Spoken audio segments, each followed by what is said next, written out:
bienvenidas a la socialización del protocolo de atención en salud física y mental para el tratamiento de las personas con halogenosis latrogénica, síndrome de Asia y otras enfermedades asociadas a implantes mamarios o sustancias modelantes. Les habla Ana María Ayala, coordinadora de comunicaciones del IETS.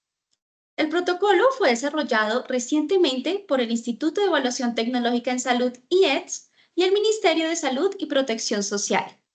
Se realizó con el fin de prevenir que ocurran procedimientos estéticos y de reconstrucción sin los controles adecuados, y en el caso de que se presenten, que el equipo asistencial sepa cómo brindar atención integral a las personas afectadas y así mitigar el impacto negativo de estas prácticas. Para contarnos más sobre esta herramienta para la toma de decisiones clínicas y su alcance, nos acompaña la doctora Kelly Estrada, gerente técnica del IETS. Adelante, doctora. Muy buenos días para todos. Muchísimas gracias, Ana María. Yo quisiera hacer una pequeña, digamos, introducción justamente a esta justificación que se ha hecho posible estos esfuerzos para el país, de tener hoy para todos los colombianos y las personas a quienes están dirigidas cada una de estas recomendaciones, lo contenido en este protocolo de atención en salud física y mental para el tratamiento de las personas con halogenosis iatrogénica, síndrome Asia y otras enfermedades asociadas a implantes mamarios o sustancias modelantes. Es muy importante mencionar que este protocolo responde a una solicitud del Ministerio de Salud y Protección Social, con quien hemos trabajado de la mano para llevar y lograr estandarizar en favor de la atención y la seguridad de los pacientes conforme a la Ley 2316 de 2023. Frente a este escenario, es muy importante aclarar a la comunidad científica y a quienes son usuarios de recomendaciones para la estandarización de la práctica clínica en qué consiste un protocolo, y más estos protocolos que están informados en la evidencia. En general, los protocolos son herramientas de implementación, esto es, favorece llevar a la práctica recomendaciones clínicas que han sido objeto de guías de práctica clínica, de revisiones sistemáticas de la literatura y de muchos otros componentes de la evidencia que, en acuerdo con los actores del sistema sanitario, como ha sido el caso extenso de este protocolo, puedan orientar de manera muy fiel, de acuerdo al contexto, todas las recomendaciones y elementos que faciliten los procesos de atención en una condición o situación en particular, como es este el caso. Los protocolos tienen una intención fundamental y es llevar a los usuarios de estas recomendaciones una serie de pasos que permitan estandarizar los procesos en favor de la seguridad del paciente. Es decir, es un elemento que permite mantener a la vista esos aspectos que son fundamentales abordar durante el proceso de atención a esta población. En particular, en este protocolo hemos tenido la participación de múltiples actores del sistema de salud, no solamente los equipos clínicos. Hemos contado con la vasta experiencia de otros profesionales que se han sumado a esta intención de llevar salud a la población. Hemos tenido en el centro de todo ello a los pacientes y cuidadores, escuchando activamente su voz para poder reflejar de la manera más apropiada estas recomendaciones para el país. Pero también se han sumado a estos esfuerzos prestadores, entidades reguladoras sanitarias y, por supuesto, aseguradores, así como un equipo técnico muy capacitado en todo lo que tiene que ver con el análisis de evidencia que sustenta estas recomendaciones. ¿Pero qué busca este protocolo? En principio, está orientado a generar recomendaciones que permitan a los profesionales de la salud en su proceso de atención integral A las personas afectadas en su salud física y mental por la administración de sustancias modelantes o implantes de siliconas en Colombia, poder abordar, insisto, de manera sistemática esas medidas de prevención, diagnóstico, seguimiento y algunos procedimientos para el tratamiento integral, siempre bajo una premisa, y es que la atención es centrada en el paciente, responde a sus necesidades particulares y a la mejor orientación profesional de acuerdo a cada caso. ¿A qué poblaciones se dirigen las indicaciones del protocolo? A todas las personas afectadas por implantes o sustancias modelantes usadas con fines estéticos en Colombia o que son usuarios o serán usuarios de los mismos. Las recomendaciones no incluyen a personas con síndrome Asia asociado a vacunas u otro tipo de implantes que no tengan fines estéticos, ni tampoco a personas con enfermedades autoinmunes por tatuajes. Que es importante que sepamos que este protocolo aborda necesidades muy importantes de atención relacionadas con la prevención, criterios y procesos diagnósticos, el tratamiento médico y quirúrgico, especialmente durante ese manejo, llamémoslo así, estándar o inicial, para que luego puedan ser adecuadamente derivados a los profesionales que de acuerdo al diagnóstico confirmado puedan ofrecer el manejo específico de cada una de estas condiciones conforme a guías de práctica clínica nacionales si están disponibles o internacionales de acuerdo a la mejor práctica en Colombia. Y finalmente se abordarán también, o se abordaron mejor, muchas de las recomendaciones relacionadas con el seguimiento a esta población, la definición de equipos interdisciplinarios que acogen de manera inicial esta población y que finalmente realizan un seguimiento coordinado. Todo ello en favor justamente de garantizar una atención integral, esto es, una atención física, pero también a la salud mental para toda esta población. Vamos a hacer un conversatorio. Yo quiero mencionarles que tenemos acá parte de invitados que nos van en un momento a presentar, pero que estuvieron participando durante este proceso, que conocen cuáles han sido estas recomendaciones y qué queremos decirle a la población general sobre este instrumento que va a ayudar sin duda a reducir esa práctica no estandarizada o mejor, con una, digamos, prácticas que todavía no logran de alguna manera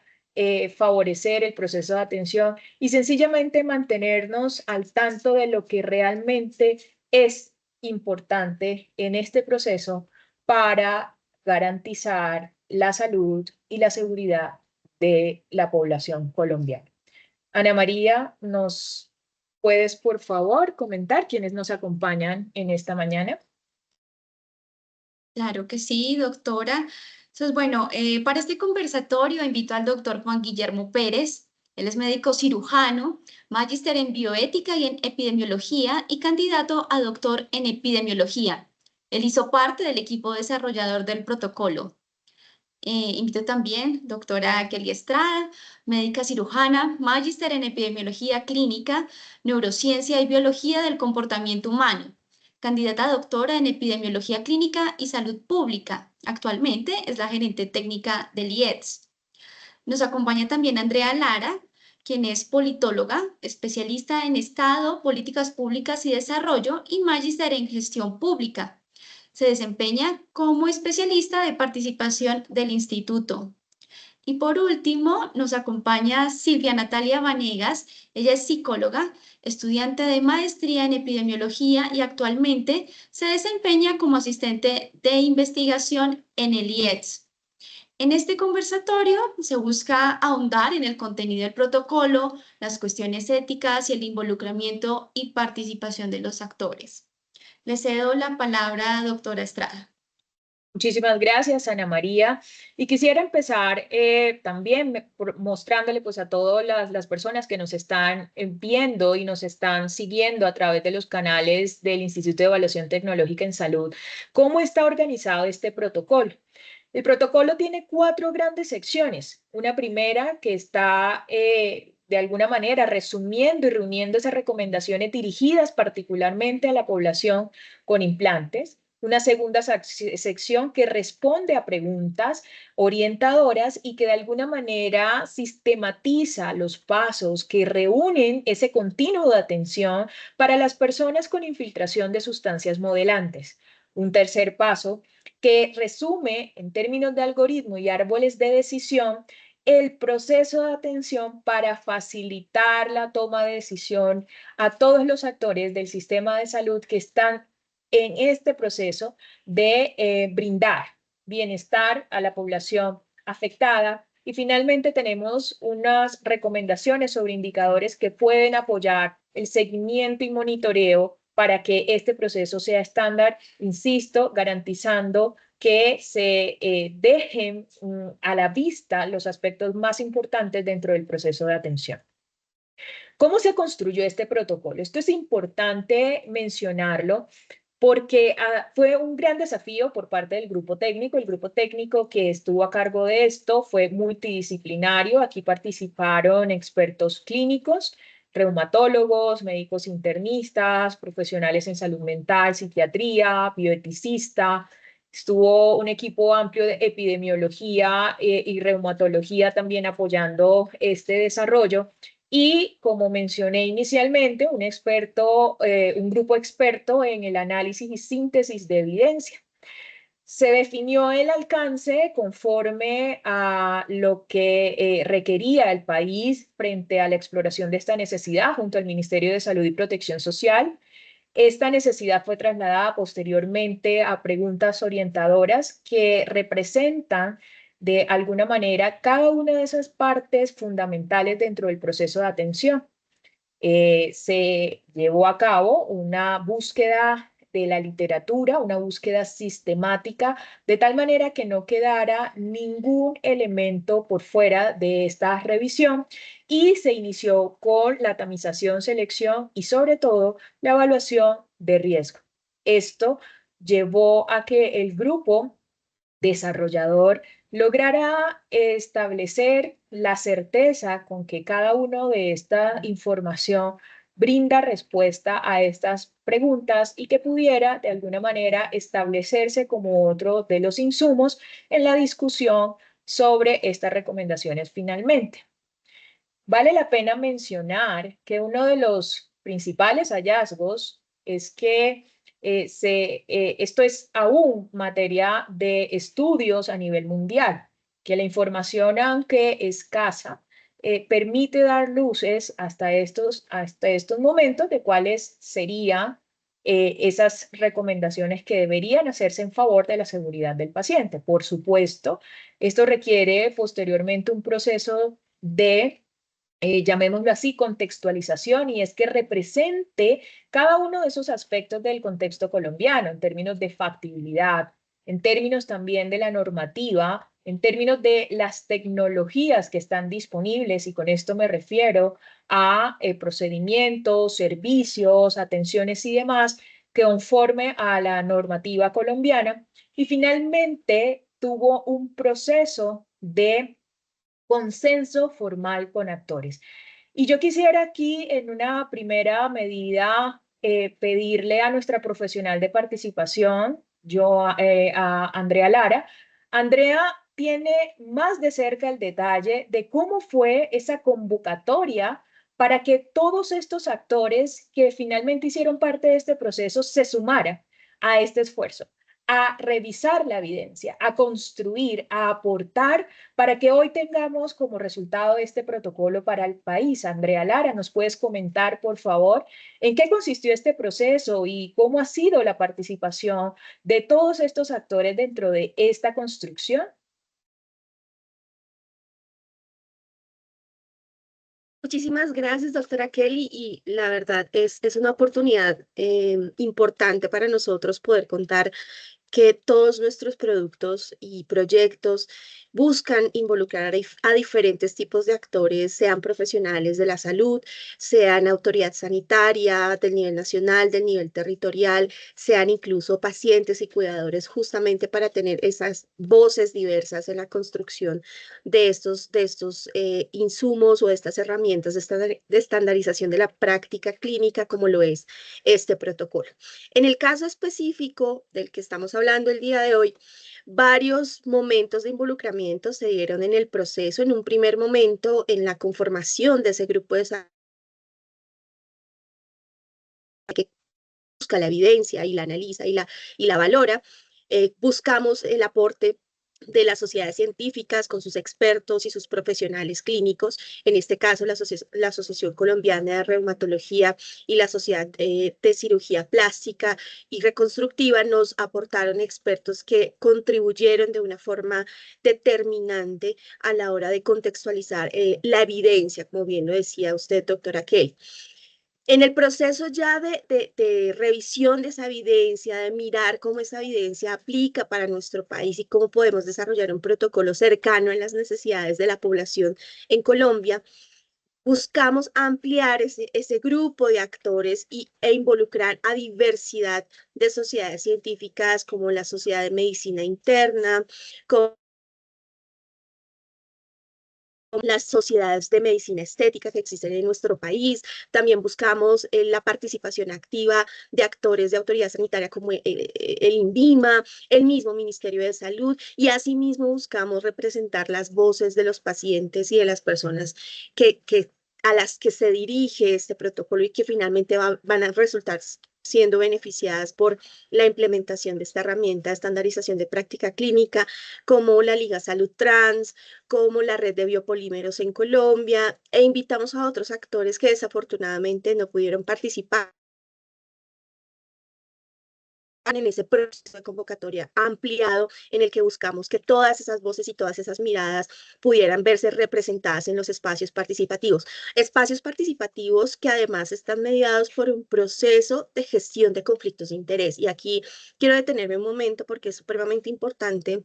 informarle a toda la ciudadanía que estos procesos que nosotros lideramos son o se están basando en los principios de transparencia sobre todo y de buscar que los intereses colectivos y los derechos de las personas prevalezcan por encima de los intereses particulares. Y en este preciso momento, la gestión de los conflictos permite identificar que la participación de los actores sea la más adecuada, sea de personas que representen los intereses colectivos, que representen esas miradas, pero que no estén mediados por intereses particulares que puedan afectar la construcción de las intervenciones a incluir en este protocolo en particular. Con esa gestión de los conflictos de intereses, balanceando la participación de las diferentes voces, hicimos un proceso de consenso de expertos, de espacios participativos bastante extensos, también hay que mencionar, pero finalmente nos llevaron a una acción colectiva del protocolo y un insumo que va a ser supremamente importante para el país. Y sea la oportunidad para agradecer a todas estas sociedades científicas, a todas las autoridades sanitarias que participaron activamente en el proceso. También invitamos, debo mencionar, a los representantes de los aseguradores como un tipo de actor supremamente relevante en este proceso. Entonces, a todos ellos, muchísimas gracias por su participación, también a los que representaron las voces de los pacientes, para tener siempre esa perspectiva de realidad en el desarrollo de este tipo de herramientas de estandarización de la práctica clínica. Súper. Un resumen bastante breve, valga la redundancia, de cómo fue el proceso de involucramiento, doctora Kelly. Mil gracias, Andrea. Yo creo que otro aspecto, y aprovechando que tenemos por acá, que es diferenciador dentro de este protocolo, es la voz activa de los pacientes y los cuidadores en esta construcción. Fueron espacios en donde realmente se escuchó cuáles eran sus inquietudes, cómo ellos, como personas que viven con muchas de estas consecuencias aportaron para que realmente este protocolo recoja esos, insisto, esos elementos que son absolutamente indispensables en el proceso de atención, en el ofrecer bienestar, en el trabajar por la atención integral de esta población. Quisiera que le comentaras también a todos los que nos escuchan y nos ven cómo fue este proceso de participación de los pacientes y cómo se llevó a cabo, en qué momentos ellos participaron y estuvieron allí en esta construcción. Gracias por la pregunta, sobre todo porque es importante entender que la participación de los pacientes en estos procesos es supremamente y tiene que ser muy cuidadosa, sobre todo porque son espacios donde la evidencia científica es la orientadora de la deliberación entre los actores. Y lograr transferir ese conocimiento es una decisión fundamental para que la participación sea adecuada, para que la participación de alguna forma sea informada y que las personas puedan construir y participar en estos consensos y en estos paneles de expertos con la información suficiente y con que puedan, digamos, dar en estos espacios de deliberación. En el caso en particular, nosotros identificamos, pues, digamos, en el país no existen demasiadas organizaciones que aborden este tema, son solo algunas que están o que tienen la vocería y la representación respecto a los pacientes que sufren, digamos, como de estas situaciones de salud. Y las contactamos, repito, no todas acogieron el llamado, pero las que acogieron el llamado decidieron, digamos, involucrarse de una manera muy activa. Hicimos un ejercicio, una sesión de informativa donde les explicamos de qué se trataba el proceso, las motivamos para poder, digamos, tener una participación muy activa de sus voces en estos espacios de discusión. Hicimos también un ejercicio de explicación de cómo es el proceso, cómo ha sido el proceso y el momento en el que la participación de ellos era fundamental, que es en este momento de la contextualización de la evidencia, donde se abre el espacio a otros actores y donde se dan los espacios de discusión, los espacios de deliberación de las intervenciones construido a partir de la revisión y de la valoración y síntesis de la evidencia que se ha hecho previamente con el grupo desarrollador. Luego de este ejercicio, digamos, y afortunadamente contamos con representantes de pacientes que tienen una voz muy real, porque son víctimas, algunas de ellas personas que han visto, que han sido testigos de cómo esto ha afectado a sus comunidades, a sus grupos, a sus familias, a sus amigos y amigas. Y en ese sentido, pues su voz fue relevante y determinante para contextualizar a la realidad de esas personas en el día a día y pues cuando tienen que verse enfrentadas a situaciones como las que aborda este protocolo. Entonces, debo destacar, insisto, en que contamos con organizaciones valiosísimas, con voces activas, con personas muy dispuestas a participar de forma contundente en los espacios de deliberación y a dar esa mirada desde la realidad de las personas que sufren estas situaciones de salud.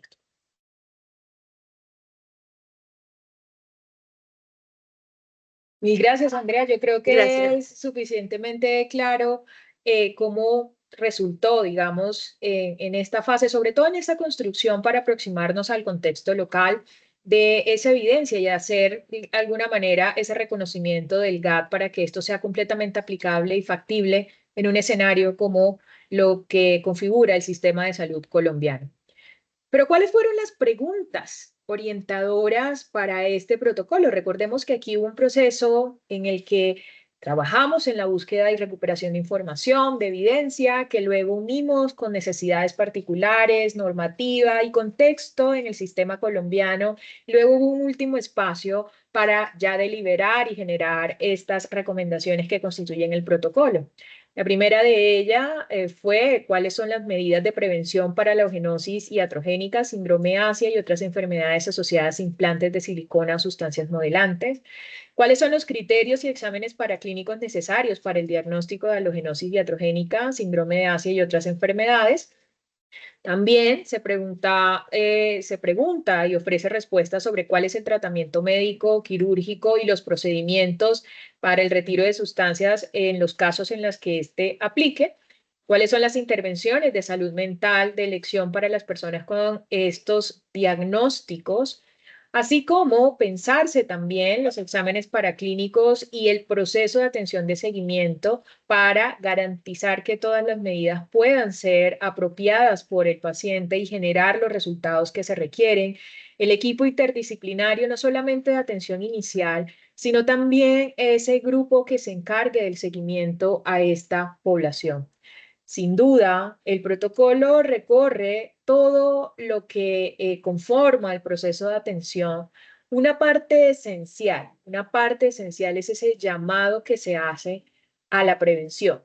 Realmente es lo que buscamos, lo que queremos, y es que exista una reducción significativa de los eventos en seguridad para esta población con medidas que garantizan que pueda hacerse una prevención adecuada. Sobre eso y preguntándonos todos si es posible prevenir enfermedades asociadas a implantes de silicona y qué indicaciones deben seguir los profesionales de la salud, el protocolo ha dejado unos elementos clave que serán revisados una vez tengan a disposición esta versión final, pero que se orienta a esa evaluación prequirúrgica, al que el compartir de información, la transparencia sobre, por supuesto, incluso la ausencia en estos momentos de medidas completamente o 100% absolutas para lograr que no ocurran complicaciones existe y sobre todo un acompañamiento desde el punto de salud mental y de educación y formación en todas las áreas y trabajadores de las áreas de la salud que tienen a su cargo el proceso de atención. Yo quisiera en este punto que además importante y que podamos detenernos un poco para charlar sobre estas medidas de prevención. ¿Cuál es el papel que, digamos, que los actores del sistema de salud tienen frente a esto en términos de la prevención? Y quisiera pedirle a nuestro colega, el doctor Juan Guillermo, si nos puede hablar desde su perspectiva como médico, como investigador, pero también como bioeticista, cuáles son o qué medidas se pueden tomar para evitar que más personas sean víctimas o tengan o desarrollen complicaciones relacionadas con procedimientos no seguros o aplicados de forma no segura. Doctor Juan Guillermo, adelante. Gracias, doctora Kelly. Es una pregunta muy compleja, por supuesto. Cuando presento situaciones de índole ético, me gusta mostrarlo en términos como si se tratara de una película. Entonces, siempre es importante establecer un escenario de toma de decisiones para saber en qué terreno nos estamos moviendo desde la bioética. Entonces, imagínense como si fuera una película y esta primera escena en la que la doctora Kelly comenta que es de la prevención es muy importante porque es una escena en donde está la persona que toma o va a tomar una decisión con relación a un procedimiento quirúrgico. Entonces, está la persona, están los profesionales de la salud y aquí es muy importante entender que es un momento donde la autonomía tiene un papel muy importante. Y entonces se empieza a configurar una necesidad de consentimiento informado que es lo crítico en este momento. Un consentimiento informado en donde juegan un papel muy importante los médicos, los especialistas, las personas, su historia. Entendamos que las personas pueden tomar una decisión como esta de un procedimiento quirúrgico de índole estético, pero también de índole de reafirmación de identidad de género, por ejemplo. Entonces son muchas situaciones que hay que abordar y entendiendo que la autonomía acá es muy importante, hay que precisamente fortalecer esa autonomía a la persona, brindando los elementos indispensables para la toma de decisiones. ¿Qué quiere decir esto? Informarle adecuadamente acerca de todo lo que puede ocurrir después de un procedimiento quirúrgico, informarle acerca de los procedimientos disponibles, los tipos de sustancias disponibles, el equipo de salud que se encuentra presente y qué tan idóneo puede ser ese equipo de salud para atender todas las problemáticas que puedan emerger después del procedimiento quirúrgico. Una vez establecido y respondidas estas preguntas de forma puntual, se brindan estos elementos y se apoya a que tome una decisión informada la persona. Mil gracias, doctor. Muy claro. Efectivamente, aquí, digamos, en términos de prevención, como mencioné, hay 3 aspectos claves. Uno, entonces, es ser muy precisos en términos del proceso de consentimiento informado y brindar de forma transparente, completa y suficiente información a la población candidata. Asegurarse, por supuesto, que está ante profesionales que estén capacitados y que además cuenten con el registro apropiado para desarrollar estos procedimientos y que esto de alguna manera garantizaría un aumento en la seguridad del procedimiento mismo en ese sentido de prevención. También es importante que se pueda asegurar que haya una comprensión de esa información en términos de una comunicación eficiente, pero sobre todo que se puedan explorar algunas de las motivaciones que tienen las personas y esto nos lleva a una esfera fundamental y es todo el abordaje que el profesional de salud mental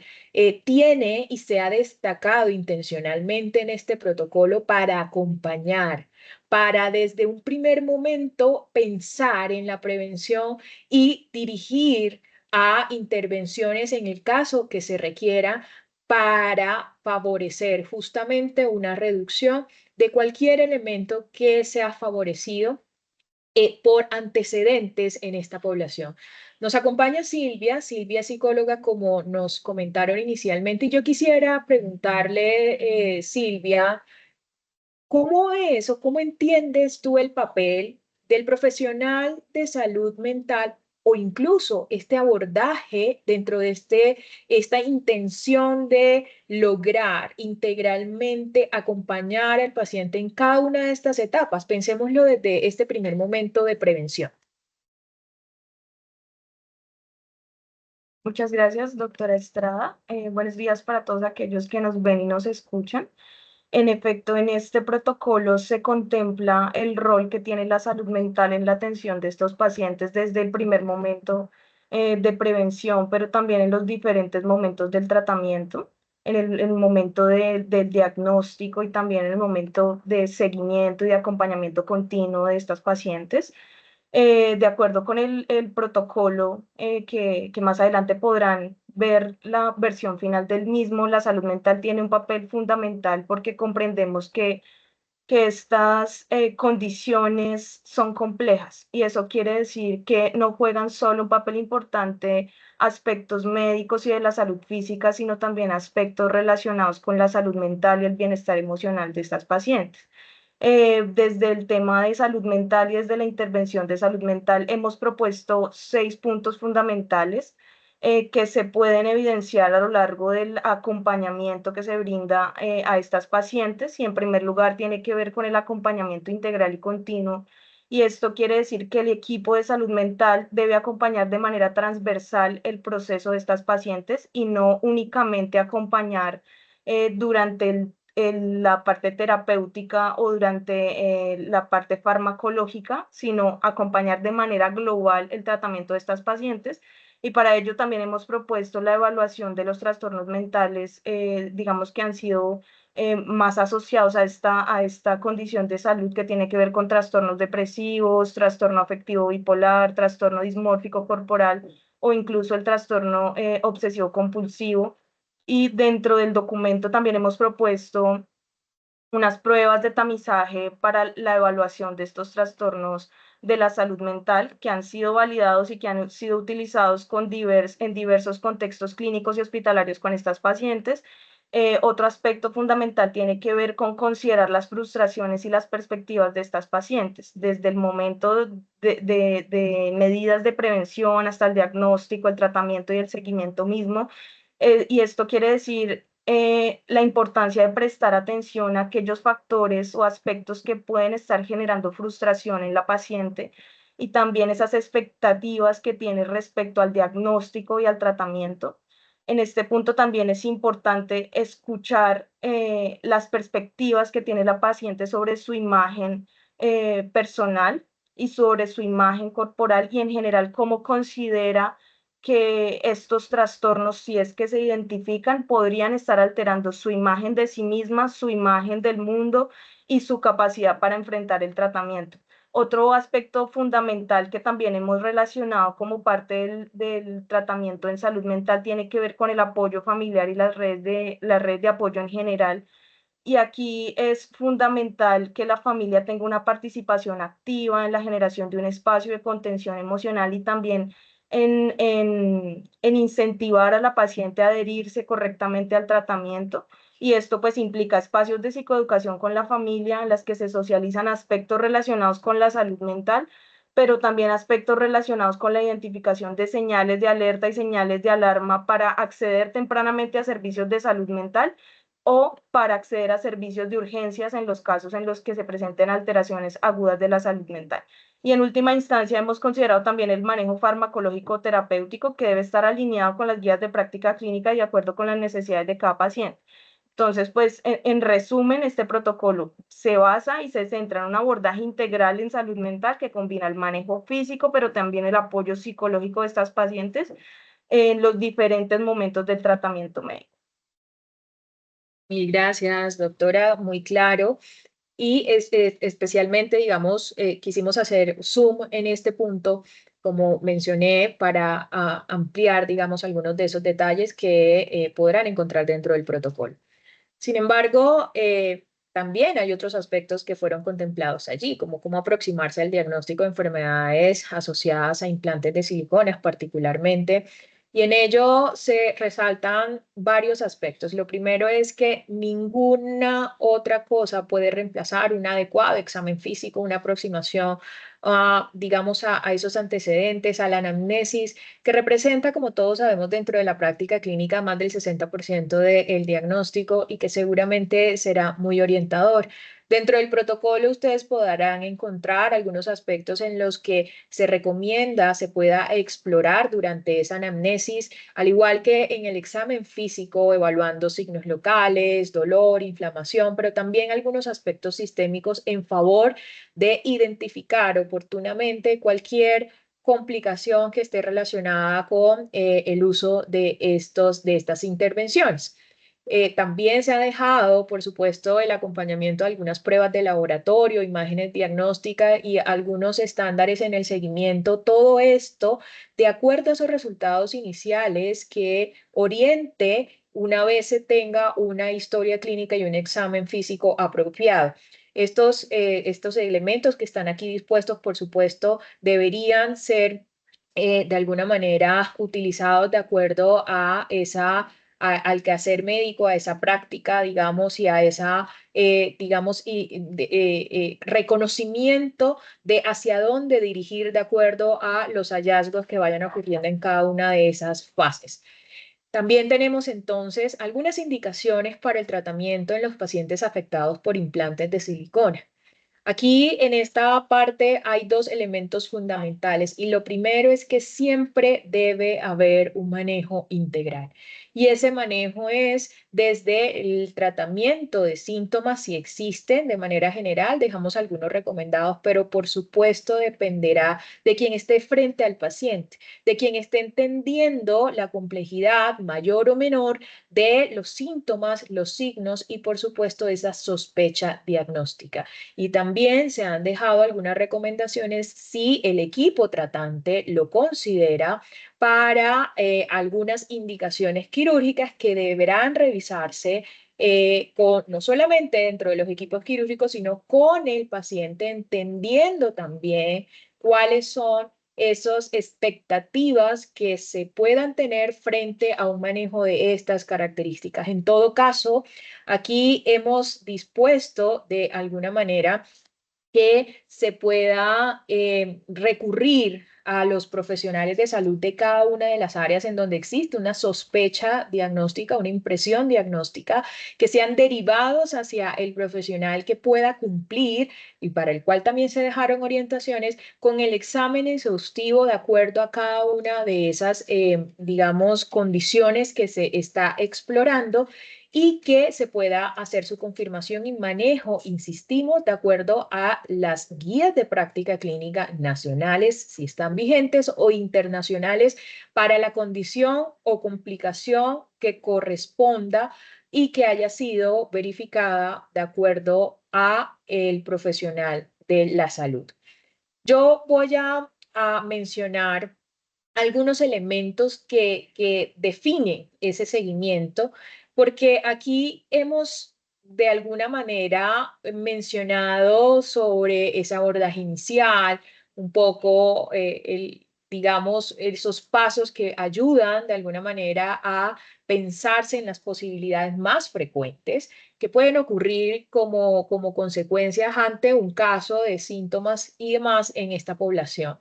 Pero el seguimiento también debe ser de alguna manera sistemático para no descuidar ningún aspecto fundamental en el cuidado de esta población. Por eso se ha enfocado el protocolo en aconsejar sobre un equipo multidisciplinario que en primera instancia, pero no exclusivamente, está integrado por cirugía plástica, medicina interna, hay psicología o psiquiatría, rehabilitación.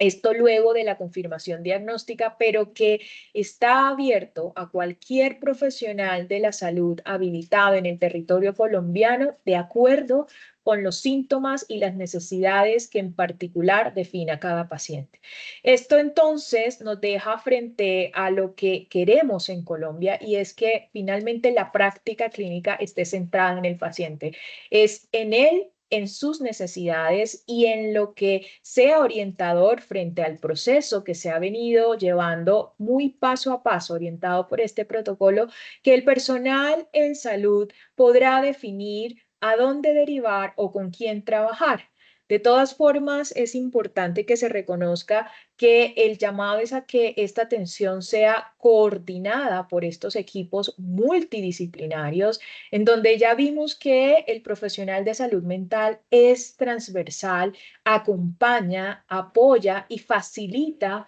que se puedan tener también resultados que se están decidiendo en conjunto por estos equipos. Hay adicionalmente recomendaciones orientadas hacia ese monitoreo de los signos, enfermedades más frecuentes, pero insisto, aquí todavía hay muchísimos estudios en curso que están tratando de comprender y la evidencia se sigue recuperando sobre qué otras cosas pueden estar ocurriendo en ello. Así que el llamado en general es, si bien dejamos algunas orientaciones frente a estas condiciones o complicaciones más frecuentes, a estar atentos, a escuchar al paciente, cómo se siente, qué es lo que nos está contando de sus síntomas y, por supuesto, orientarlo de la mejor manera dentro de los elementos que tenemos a disposición dentro del sistema de salud. Yo tengo otra pregunta para nuestro equipo aquí en esta conversación y es, ¿cómo se abordan estas responsabilidades de los distintos actores en la atención para condiciones tan complejas como esta? Yo quisiera que el doctor Juan, que nos acompaña, nos cuentes un poco cómo desde tu perspectiva crees que esto ocurre, estas responsabilidades a veces compartidas que están en distintos puntos del sistema, no solamente en los equipos atencionales, sino en todos los actores y qué llamado podríamos hacer inicialmente con este protocolo, pero desde el reconocimiento de lo que fue este trabajo y las necesidades particulares de esta población para todos los actores del sistema. Gracias, doctora Kelly. De forma similar, en este momento del diagnóstico y tratamiento, trataré de explicarlo en términos éticos y hablando del escenario de toma de decisiones. Acá es importante primero entender en qué momento estamos y cuál es el escenario en el que estamos enfrentados.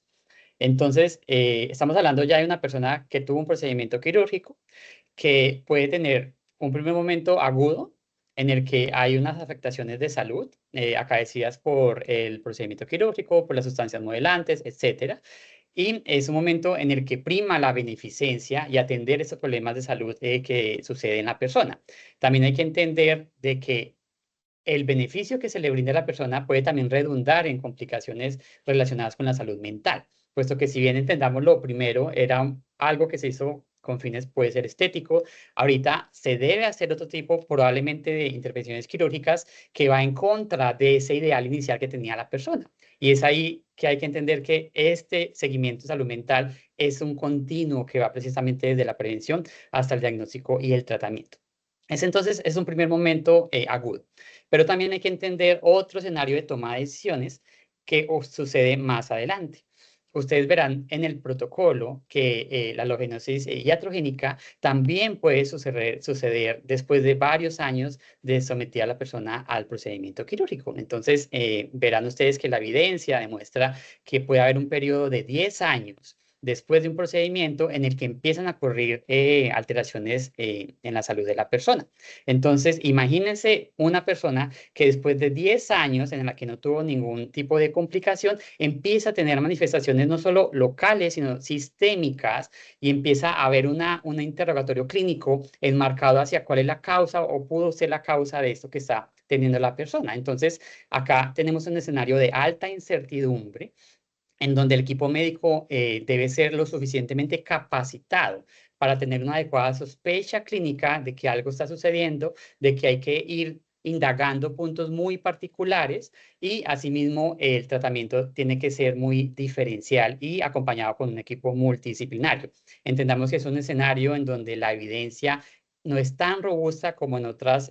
tipos de condiciones de salud, y eso hace que sea más difícil tomar decisiones con relación no solo al diagnóstico, sino al cómo tratar adecuadamente a una persona que tiene halogenosis iatrogénica luego de muchos años de que se sometió a un procedimiento quirúrgico. Perfectamente enterado, doctor Juan, muchísimas gracias. Si se confirma una infiltración de sustancias modelantes, ¿cuál es el abordaje recomendado en el protocolo? Yo voy aquí a ir agotando algunos elementos muy generales, puesto que, insisto, muchos son compartidos, pero además de ello, el detalle lo podrán encontrar en este documento final. Pero para las personas en las que ya se ha hecho un diagnóstico de una infiltración, en la que todo este abordaje ha logrado confirmarlo, pues también hay una evaluación inicial y un diagnóstico de alguna manera o recomendaciones en las que se detalla cuál debería ser esos pasos a votar en ese proceso de confirmatorio. Algunas estrategias de tratamiento que se han definido incluso considerando casos leves, casos moderados y casos ya más graves en los que deberá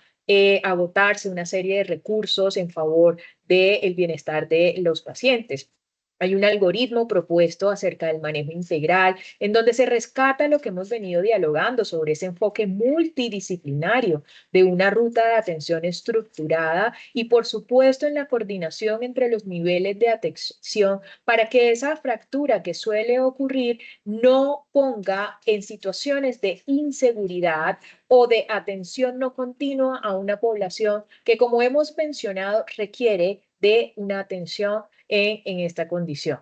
Se han mencionado algunas intervenciones en salud mental específicas y más generales que orienten a los profesionales desde todos los niveles a ayudar en ese acompañamiento integral y continuo a esta población, algunos exámenes paraclínicos y atención médica de seguimiento que también se ha de alguna manera resumido y esquematizado para que puedan seguirlo de una manera muy intuitiva todos los profesionales que son familiares con esta práctica clínica y que por supuesto desde su experiencia puedan abordarlos para, digamos, garantizar el beneficio del paciente. Se menciona nuevamente sobre quiénes y cómo debería actuar los grupos interdisciplinarios